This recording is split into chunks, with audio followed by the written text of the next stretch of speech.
अमरीकी कांग्रेस की ताज़ा रिपोर्ट ने जंग में पाकिस्तान की फतह पर मोहर सुबत कर दी। वज़ीर आज़म शहबाज शरीफ का बाग में खिताब। बोले अमरीकी सदर डोनाल्ड ट्रंप भी मुतादिद बार कह चुके हैं कि पाकिस्तान ने भारत के साथ जदीद तैयारे मार गिराए। पाक फ़िज़ाई के शाहीनों की कारकर्दगी ने दुश्मन को घुटने टेकने पर मजबूर कर दिया। बर्री फ़ौज ने जंग के दौरान अल-फतह मिसाइल दागे। फील्ड मार्शल की क़यादत में बिला खौफ मुशावरत के साथ बड़े फैसले किए गए। मुस्तक़बिल में दानिश स्कूल कश्मीर में भी तामीर करने का ऐलान कर दिया।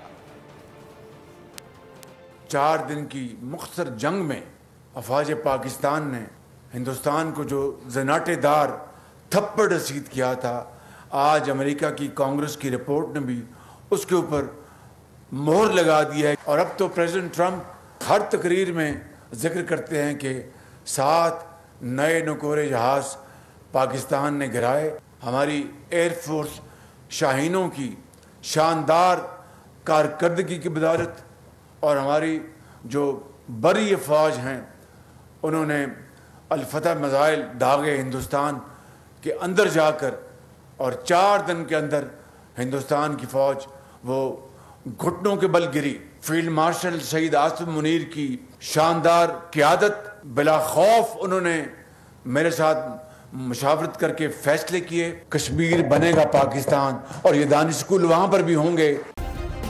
सब्सक्राइब करें और बेल दबाएं ताकि कोई खबर रह न जाए।